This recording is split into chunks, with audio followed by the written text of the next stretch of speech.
Hey everyone! This week we've got a special treat for you. One of the legendary gods of Pokemon, whispered about on schoolyards around the world as a paragon of power. That's right, it's Pikablu. For those of you who weren't in the game back in 2000, let me give you a brief rundown of what Pikablu is. Back when Gold and Silver were about to come out in Japan, Pokemon released a bunch of promo images of Pokemon that had yet to come out, including our blue friend here. But with all the cool kids not knowing there was a new Pokemon game coming out, pictures of this weird blue mouse thing were interpreted as one of the legendary PokeGods. Even though there's nothing really godly about it design-wise, but hey, we were kids. Hidden Pokemon that numbered past 150, with Pikablu being a legendary water-type evolution of Pikachu that was supposed to be amazingly rare and powerful. And then everyone saw the thing in Pikachu's summer vacation and they all realized that it was just another Pokemon. So yeah, that rumor ended up being about as true as the Mist Stone you can get in Seafoam Islands to evolve your Mew into Mew 3. You know what? That's for an entirely different video. But anyway, Marill has an evolution, which is Azumarill, which actually looks even more like Pikachu. But maybe, just maybe, that Pokemon could have had the power of a PokeGod. So how good was Azumarill actually?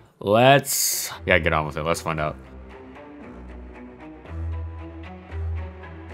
Well, it turns out, not very good. At least at the beginning. Its rotund belly bellies its beefiness, but it had absolutely nothing to complement that beefiness except for padding on it. With Belly Drum, it had potentially huge attacking stats, which it absolutely couldn't take advantage of, given that there's no physical water moves because it's pre-Diamond and Pearl and its atrocious speed. It ran Surf, Hidden Power Ghost, and either Return or Double Edge for maximum neutral coverage. But really, Azumarill was pretty bad in general. It had the option to run Curse, which almost pairs with its stats well, but its move pool and attacking stats are both just pretty bad. Azumarill splashed down in underuse in the Smogon meta, and it wasn't even good enough to receive a ranking for Nintendo Cup. Like, it's just not even on here. Generation 3 though gave Azumarill a huge boost. You know what I'm talking about. Its child. That's right, Azurill is here. Actually though, Azurill is one of the weirdest Pokemon to ever come out. It's just a crying baby and it doesn't even have its water typing, and it really has no reason to exist. It's one of the only two Pokemon in Gen 3 to be related to something from a previous generation, the other being Wynot. But hey, at least Wynot makes it easier to get Wobbuffet. Marill isn't hard to get in the first place. But anyway, for real though, Generation 3 did give Azumarill one big advantage: huge power, which at the time was its evolutionary line's signature ability. With doubled attack, Azumarill had a possibility of actually doing some damage to opposing teams. Keep in mind that it's not just a double base attack.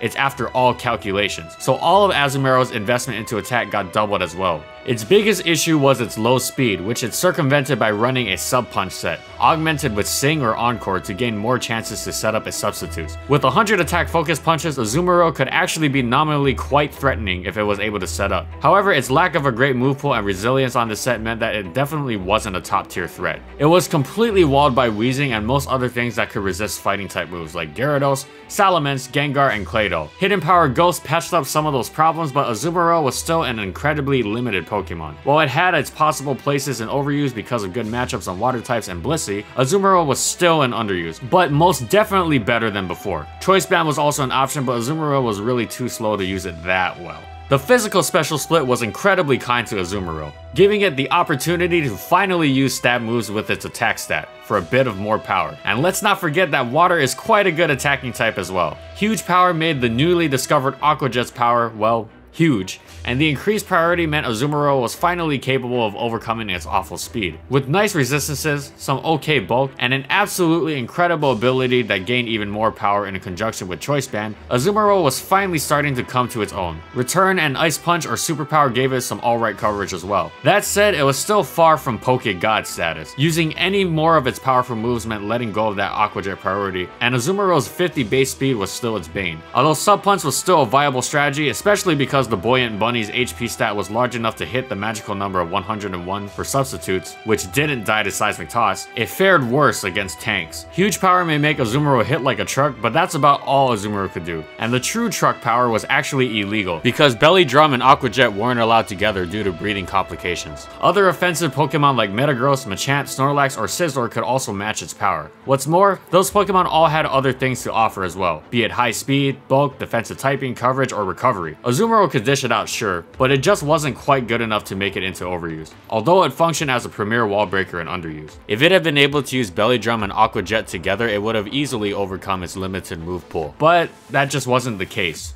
Yet. Azumarill in Rain was absolutely terrifying. It wasn't so much a revenge killer as much as a revenge murderer, able to one-hit KO Terrakion, Volcarona, and even Thunderous T and Tornadus after rocks. While it didn't appreciate being forced off of an Aqua Jet or its Niagara Falls sized waterfall, it also had a good punch behind its coverage moves like Superpower and Ice Punch, picking up nice KOs on Dragonite, the Laddie, Salamence, and Blissey, while Double Edge doubles down on its power and high HP. Azumarill packed all the force of a Class A Monsoon into Rain teams, but it absolutely needed to be run in Rain, or else it just didn't cut it as such a one-dimensional Pokemon with a limited move pool. In Rain, only Jellicent and Restock Gyarados could counter it, but other Pokemon that resisted water proved to be good checks, like Celebi, Toxicroak, Ferrothorn, Gastrodon, and others. While that's not a super large list of checks, it was also very easy to maneuver Azumarill into a counter situation because it was just so predictable. It wasn't like a gigantic freighter crashing through your team in the rain, but changing direction wasn't its forte, and out of the storm it was decidedly mediocre. Despite its power, Azumarill's reliance on rain meant it was most definitely underused purely because it was such an all-or-nothing Pokemon. And despite being an aquatic nightmare, its move pool was a shallow puddle. It didn't have the added benefit of not being negatively impacted by the rain complex ban, as it didn't utilize Swift Swim or anything similar, purely the water boost. I do remember people catching each other off guard using Sap Sipper when it had to go against grass types, but using Sap Sipper means you don't have huge power, so I don't really think that was